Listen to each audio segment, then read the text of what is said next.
दोस्तों, दो लोग, एक लड़का और एक लड़की साथ में खेलते हैं, कूदते हैं, पढ़ते हैं, लिखते हैं, जवान होते हैं, लेकिन एक की किस्मत में अमीरी लिखी थी और दूसरे की किस्मत में गरीबी लिखी थी। इसीलिए दोनों साथ होते हुए भी जुदा हो जाते हैं। दोस्तों, एक तो सब कुछ भुला देता है लेकिन दूसरा सब कुछ याद रखता है। लड़की कहीं सेटल हो जाती है और लड़का जो है वह दर दर की ठोकरें खाता है। कई साल बीत जाते हैं। एक दिन अचानक से एक मोड़ पर इन दोनों की मुलाकात हो जाती है, लेकिन तब तक बहुत कुछ बदल चुका था, बहुत कुछ याद था, बहुत कुछ भुलाया जा चुका था। दोस्तों, एक बहुत ही इंटरेस्टिंग कहानी है, आइए जानते हैं पूरी कहानी वीडियो में। लेकिन वीडियो में आगे बढ़ने से पहले बस वही रिक्वेस्ट कि आप वीडियो को लाइक कर दीजिए, चैनल को भी सब्सक्राइब कर लीजिए ताकि मेरा हौसला बढ़ता रहे। दोस्तों, एक कहानी है बिहार के बेगूसराय जिले की। दो परिवार होते हैं। एक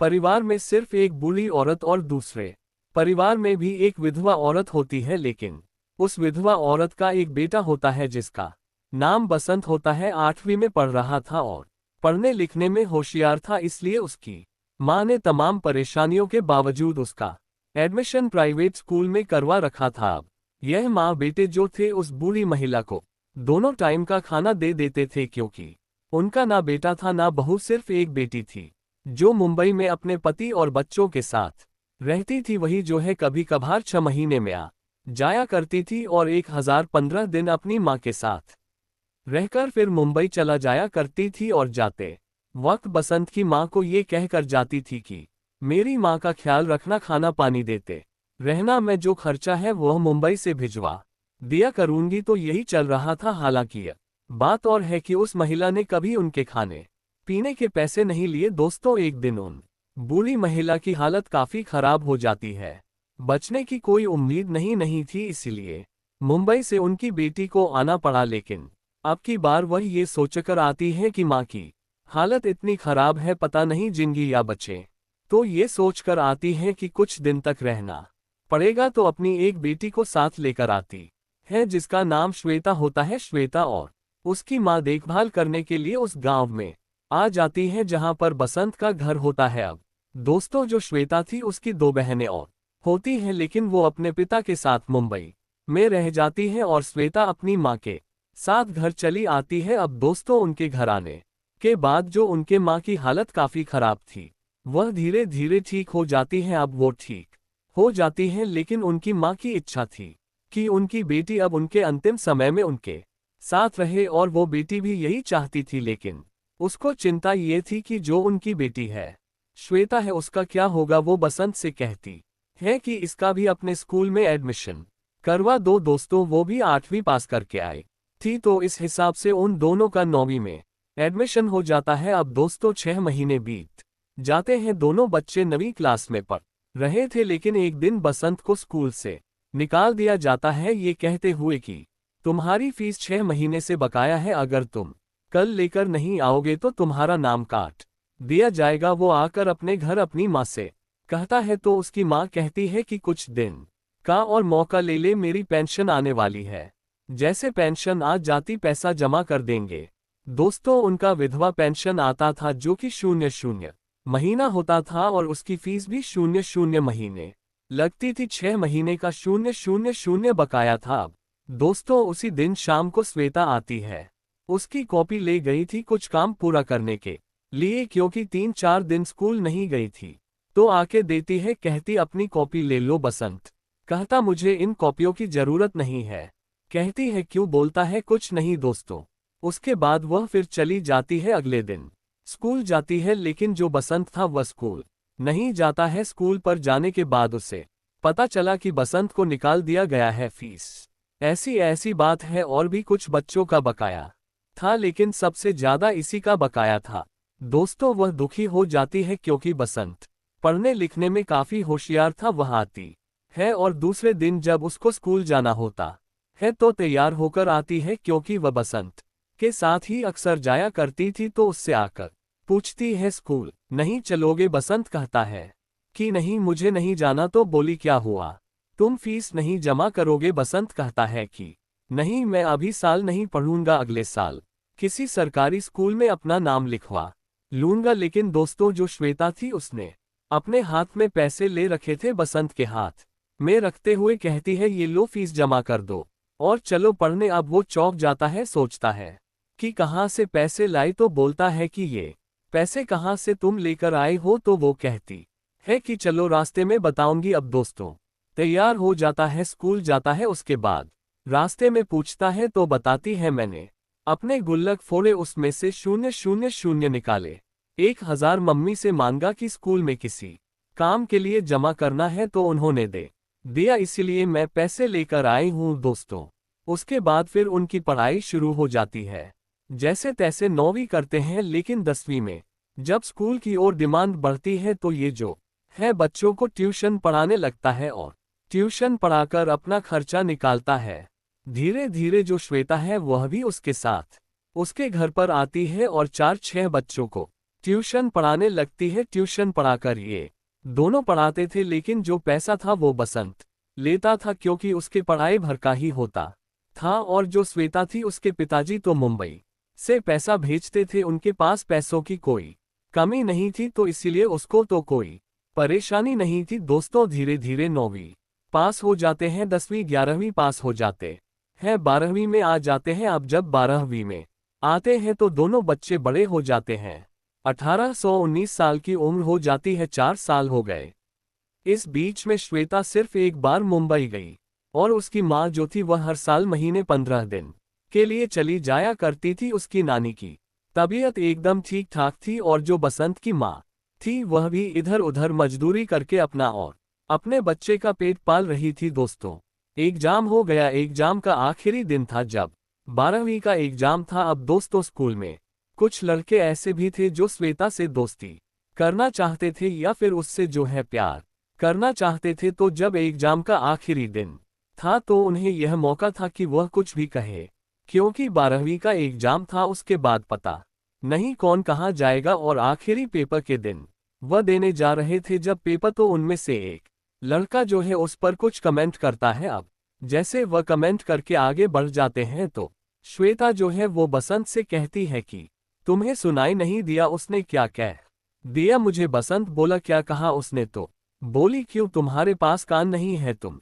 बहरे हो इसीलिए मेरे साथ आते हो, मैं चलकर मम्मी से कहूंगी, आंटी से कहूंगी। तो बसंत कहता है उसने यही तो कहा कि तुम बहुत क्यूट लग रही हो। तो श्वेता कहती है तो ऐसे ही मुझे कोई कुछ भी ऐरा गैरा कहकर चला जाएगा, और उसने यह नहीं कहा मैं क्यूट लग रही हूं। तो बसंत ने कहा फिर क्या कहा, तो श्वेता ने कहा कि उसने कहा कि तुम बहुत हॉट लग रही हो। अब दोस्तों इस पर बसंत हंसने लगता है, कहता है उस बेवकूफ को इतना नहीं पता 12वीं में पहुंच गया कि हॉट मतलब गर्म होता है, तुमको हॉट कह रहा था। अब दोस्तों इस पर जो श्वेता थी और झल्ला जाती है, कहती है वो बेवकूफ नहीं है, तुम बेवकूफ हो जो बात नहीं समझते हो, और इसका मतलब तुम्हें नहीं पता है। तो बोला मुझे नहीं पता, मुझे तो बस यही पता है, बोली जाके किसी से पता करके आना उसने मुझे क्या कह दिया।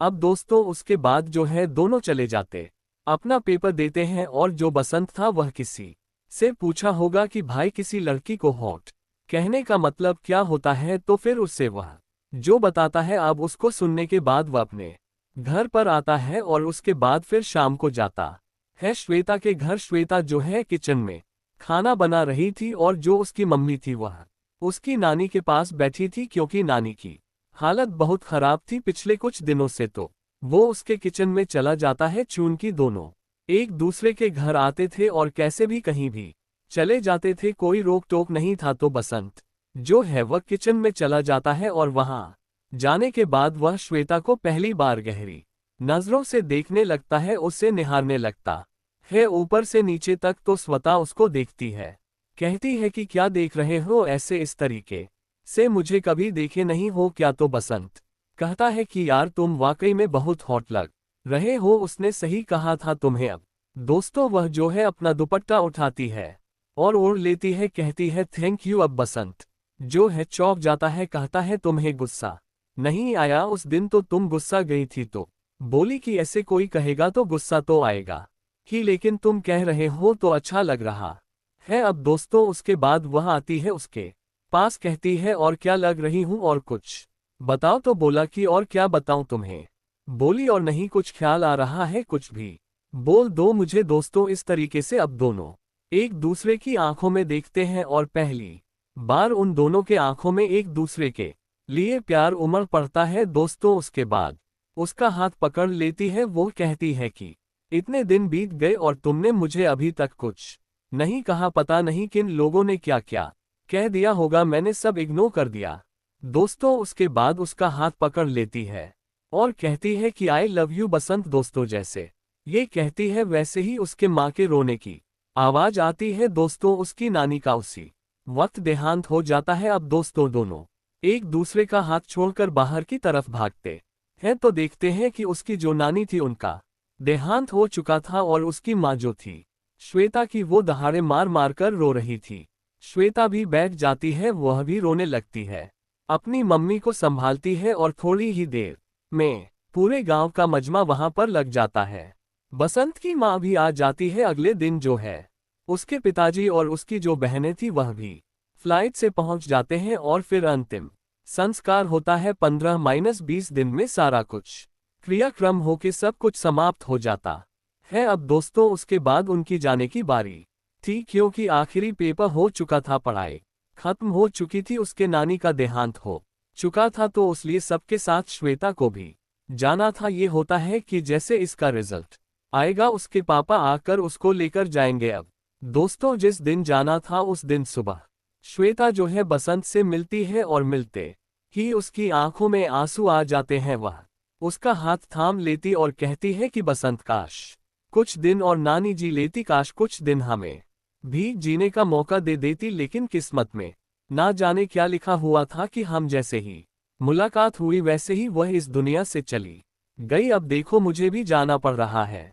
दोस्तों बसंत के पास कोई शब्द नहीं था, अपने दुखों को कैसे बयां करें। हाल फिलहाल वह लोग शाम की ट्रेन से मुंबई चले जाते हैं और उसके बाद दोस्तों कई साल बीत जाते हैं। गोरे गांव के एक बस स्टैंड पर जो बसंत था वह एक झोले में टिफिन लेकर बस का इंतजार कर रहा था। तभी वहां से कार आती है और उसका शीशा नीचे डाउन होता है। वो बसंत को आवाज लगाती है। दोस्तों वो श्वेता होती है। बसंत जैसे उसको देखता है तो दोस्तों फूट फूट कर रोने लगता है। टिफिन उसके हाथ से छूटकर गिर जाता है। दोस्तों वो बच्चों की तरह रोने लगता है। अब उसको रोता देख श्वेता जो है वो भी कार के अंदर ही रोने लगती है। उसके बाद दरवाजा खोलती है और जाके उसके कंधे पर अपना सर रख देती है और खड़े खड़े वो भी रो लेती है। उसके बाद उसको पकड़कर गाड़ी में बिठा है और फिर दोनों अपने घर की तरफ चल देते हैं। घर जाने के बाद श्वेता कहती है कैसे हो बसंत। बसंत दोस्तों रोने के अलावा उसे कुछ सूझ ही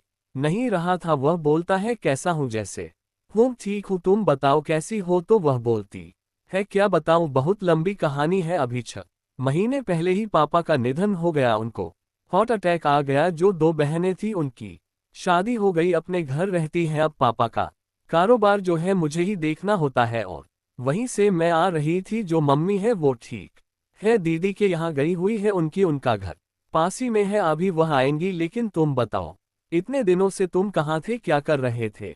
1 साल तक तो तुम्हारी खबर मिलती रही, आंटी की खबर मिलती रही, लेकिन जैसे ही नानी की प्रॉपर्टी बिक गई, पापा सब कुछ बेचकर चले आए, उसके बाद से आप लोगों का कोई खबर नहीं है। तो दोस्तों बसंत जो है वह गहरी सांस लेता है और कहता है कि मैं क्या बताऊं, बीएससी सेकंड ईयर में था जब पता चला मेरी माँ को कैंसर हो गया है। जो थोड़ी बहुत जमीन थी मैंने बेच के माँ का इलाज करा दिया और उसके बाद मैं मुंबई चला आया। पढ़ने लिखने का कोई फायदा नहीं हुआ, वही सेंटिंग का काम करता हूँ और दिन में जो है 0.400 कमा लेता हूँ, उसी से गुजारा कर रहा हूँ। तो श्वेता कहती है कि तुम्हें कभी मेरी याद नहीं आई। बसंत कहता है कि हमेशा याद आए, लेकिन मैंने सोचा तुम्हारी शादी हो गई होगी, बच्चे हो गए होंगे। श्वेता बोली कि इससे ज्यादा कुछ नहीं सोच पाए, यह नहीं सोच पाए कि चलूं जरा उसको ढूंढूं कहाँ पर है। अरे तुम तो आ सकते थे, मैं नहीं आ सकती थी, लेकिन तुम तो आ सकते थे। वो बोला कि कहाँ जाता अपनी माँ को छोड़कर, और अभी जो है 2 साल से मैं मुंबई में रहता हूँ, कमा रहा हूँ। लेकिन क्या सच में तुम मेरे आने का इंतजार कर रही थी। दोस्तों उसके बाद श्वेता रोने लगती है, उसका हाथ पकड़ लेती है, कहती है सच में बसंत मैं तुम्हें भूल नहीं पाती थी, मैं यही सोचती थी कि तुम क्या कर रहे होगे, कहीं नौकरी कर रहे होगे, मतलब क्या चल रहा होगा, तुम्हारी शादी हुई होगी, बहुत कुछ सोचती थी, लेकिन आज तो मुझे मिल गए दोस्तों। उसके बाद दोनों एक दूसरे के गले लग जाते हैं। तो दोस्तों, ये रही कहानी, आपको कैसी लगी कमेंट करके जरूर बताएं। जरा भी अच्छी लगी हो तो वीडियो को लाइक कर दीजिए। इसी प्रकार की कहानियों के लिए चैनल को सब्सक्राइब कर लीजिए। फिर मिलेंगे अगले वीडियो में, तब तक के लिए जय हिंद।